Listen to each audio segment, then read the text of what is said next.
Welcome, everybody. Thanks for watching. Welcome to the CarCast, as I call it now. And hope you've had a great morning so far. So you've probably noticed that over the last several decades or so, our country has developed a system, and it's a really stupid system, but it's our system, and it works like this.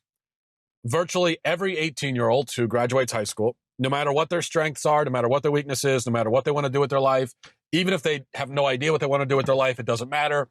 What we say to all of them, no matter what, is you should all go to a four-year college. You should all go and spend $70,000 or more buying this education, and then you're going to spend the next 4 years or longer hanging out at an institution of higher learning where, yeah, you'll go to class and you'll take some tests, but most of the time you'll be partying, drinking, playing beer pong, having sex.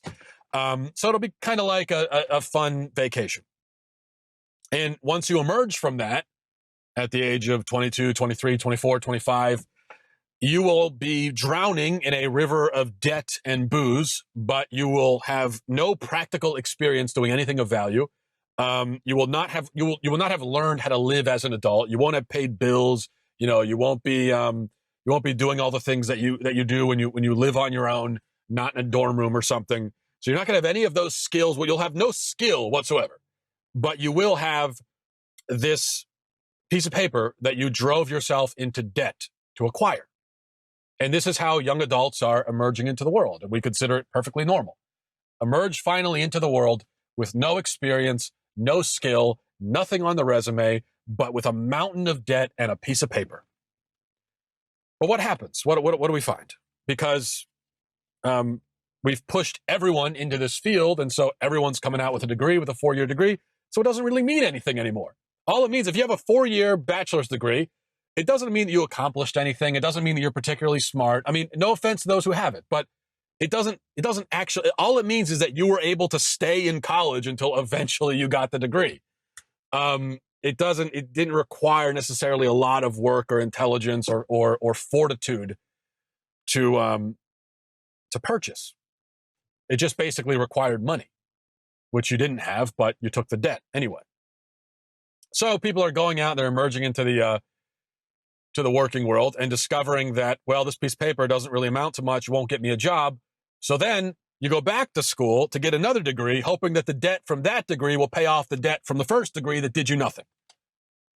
And if that doesn't work, then go back for another degree and basically just stay in school until you're 75. And what do? We just continue to fortify and to reinforce this artificial societal construct. We hear a lot about artificial social constructs. Well, gender is not a social construct, but this is. It's a social construct that we've created now where you basically have to have a PhD in like psychology in order to get a job working in the HR department at a Target store. You don't actually need, now that's an artificial need. We have created an artificial need for a degree. You don't actually need a business degree to go sit in a cubicle and type information into a computer all day. You could learn how to do that in one evening. You could spend 3 hours one evening and they could give you the basics of it and you could learn the whole job. You don't need 4 years in a degree to figure that out. So for the vast majority of jobs that require a 4-year degree, the requirement is artificial. We've just decided that you need it, but you don't actually need it. Now, ironically, as we have inflated this artificial need for a degree, colleges have become, or should be becoming, more and more irrelevant. Because the actual act of education, that is, acquiring knowledge, well, that you can do more and more on your own. Human beings are more empowered now than ever before to acquire knowledge completely on their own, because what we all have is we all have this. We have this thing, this device that we carry around in our pocket. And yes, it can be a portal into a cesspool of filth and stupidity. But if we use it the right way with discipline, it can also give us access to basically the accumulated knowledge of all mankind. All of the knowledge and information in the world you have in your pocket. Whatever information or knowledge you could acquire at college, I can find it here or in a book at a library. It hasn't always been that way, but now it is. But as college should be more irrelevant than ever, we have made it artificially more relevant than ever. So that's basically that. That's the system that we've established. And there are many problems with this system. I have criticized it many different ways, and we could talk about all those aspects. I'm sure I'll talk about them again in the future. But what I want to focus on now is, the biggest problem with the system that we have in place now of requiring everyone to go to these colleges. It's not even the financial aspect. It's not that these degrees are basically worthless now. It's not that. The biggest problem is, at least from the perspective of a Christian, the biggest problem is what the college system is doing to the souls of our children. The college system is, and the education system generally, not just the colleges, they're destroying the souls of our children. We are surrendering our kids into the hands of lunatics. And our kids are paying a price for that, and it's a price much steeper than tuition. Now, the latest example of this from a couple of days ago, I wrote about yesterday. I'm sure you saw this woman named Rhonda Girard. She's a professor at Fresno State. Excuse me. She's an English professor. And she was gloating on Twitter over the death of Barbara Bush.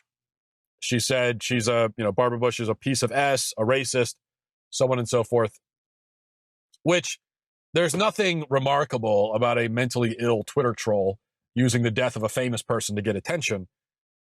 But in this case, it's especially disturbing because she's a professor. Not just a professor, but she's an English professor, apparently. Yet she's ranting and tweeting with terrible grammar and punctuation. She's tweeting these insults at a 92-year-old dead woman. And this is not new territory for Fresno State, by the way. Just last year, a different professor got into trouble because he tweeted that Trump must hang.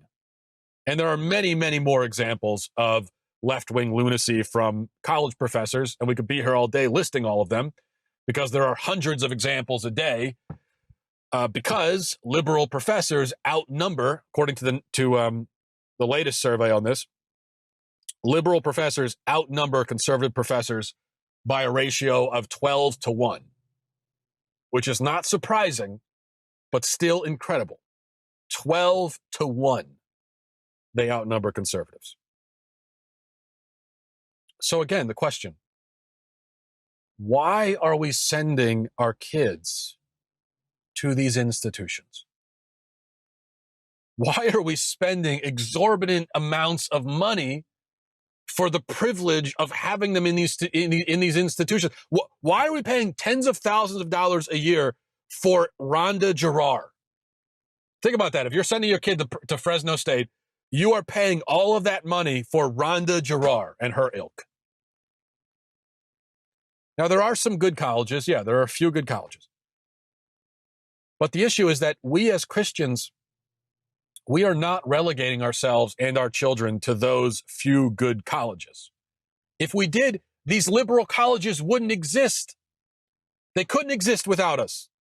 We're keeping them in business. We're handing just hand over fist. We're giving them tons of cash to keep them in business. We are trying our hardest to keep these schools in business.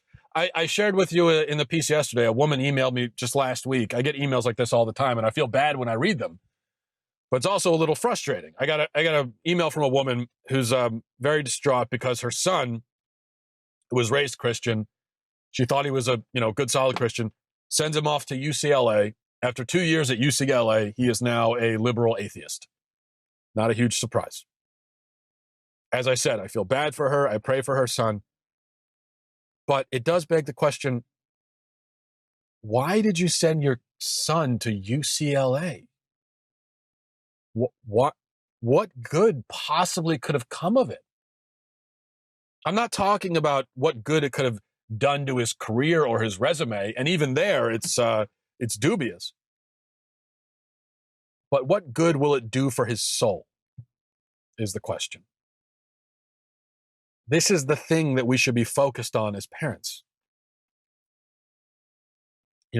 Our primary job is to protect the souls of our kids and to fortify them in their faith and to try to make of them virtuous people. That's our primary job. The education system, and especially a lot of these colleges, they are determined to do the opposite. They are determined to take your kid and to undo everything you have spent the last 18 years doing. Why would you not only willingly accept that, but pay them to do it? Now, just understand this. College is never going to become cheaper. It's never going to become less artificially necessary. Schools will never stop being hotbeds of liberal insanity until we show a willingness to stop participating in this charade. And people wonder, well, why are the colleges getting any better? Why is it just getting worse and worse? They have no incentive to get better. We can complain all we want about, the liberal bias on college campuses. Complain all you want. If you then turn around and give them $50,000 and your kid, it won't matter. Your complaints mean nothing. You know what they'll do? They take your money and your kid and they laugh in your face. No, I've heard all the arguments. I've heard parents will say, well, we got to fight the system and we got to send our kids in there and reclaim the system. You're not reclaiming the system by giving them money and your kid. Let me fight the system by giving them $50,000. I think we have a confusion here. It's like if you're fighting the enemy, and so what you do is you carpet bomb them with just bags of cash and food and weapons. No, that's not how you fight the system. You know what you do to fight the system? You take your money and your kid out of it. You starve it is what you do. And besides which, because I know people say, well, you know what? I've raised my kid right. He's 18. And so, I can send him into that environment. He can withstand it. Well, a couple of problems with that. The one that I already mentioned, that, well, that's not, you're only sustaining and feeding the system when you do that. You're contributing to the problem. You're giving the school no incentive whatsoever to stop with the liberal bias. If they see that you're just going to give them your money anyway and your kid, they have no incentive. Number two, education. Education, it's not just about giving information. It's not just about acquiring knowledge. It's also about forming human beings. Aristotle would have said that education is about making virtuous people. So it's about forming people. It's about forming them in their virtue and forming a belief system. We can talk all we want about how we want, objective education, no bias. That's impossible. It doesn't exist. One way or another, an education is going to have a worldview attached to it. So if you're spending all of this money, don't you want to spend it so that your kid is formed in the proper worldview? Why would you spend it so he'll be formed in a worldview at odds with the one you tried to instill in him? That is the correct and truthful one.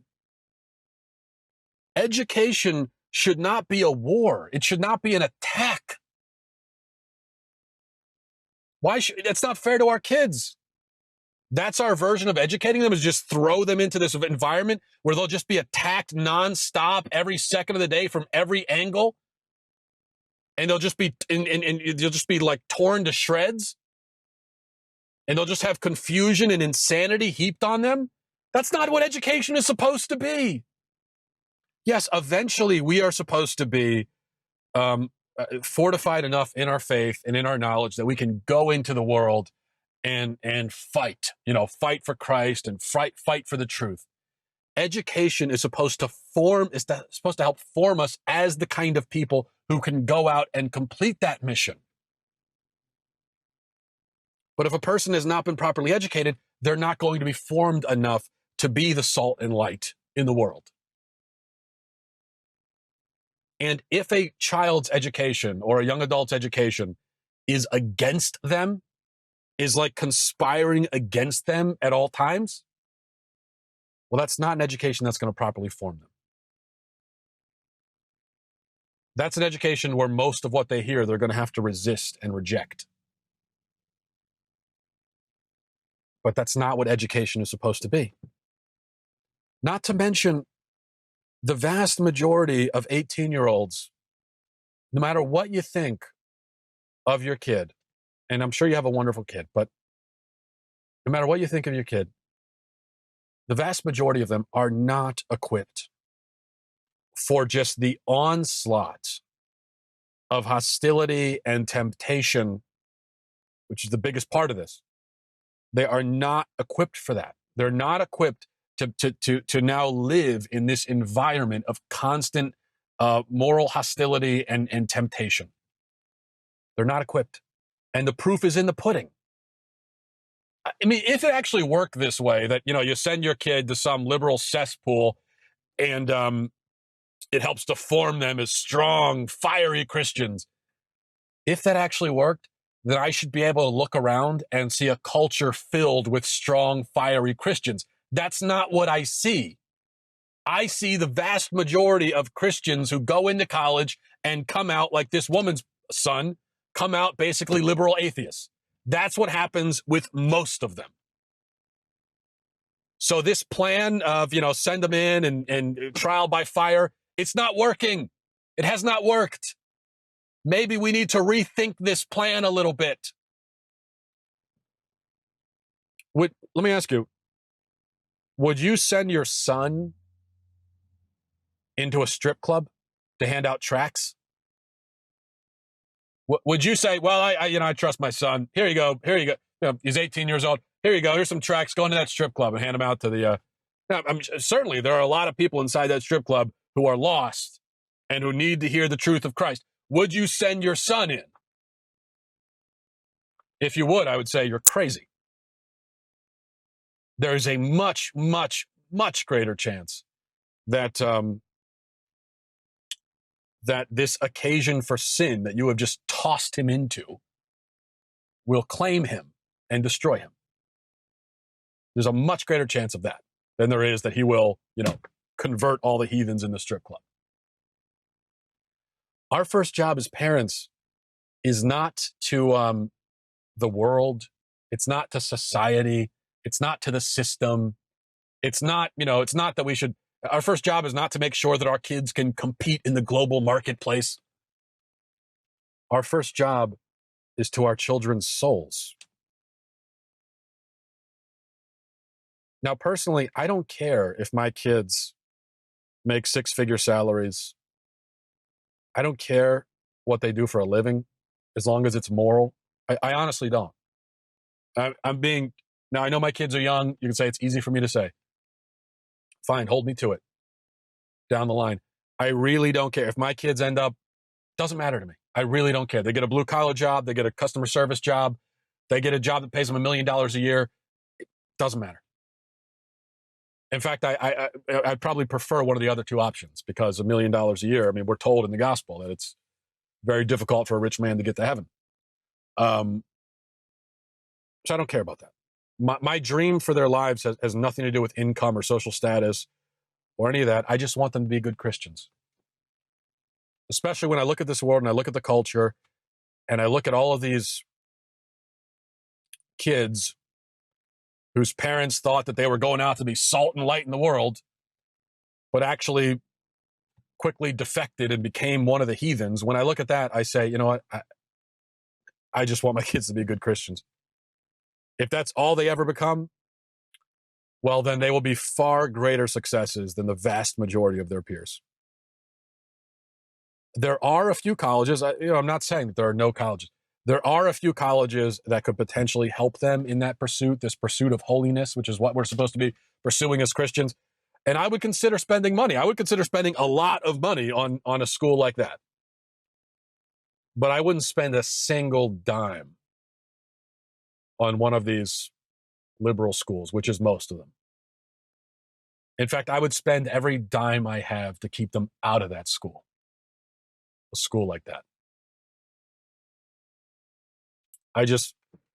I feel increasingly that it's just not fair what we're doing to our kids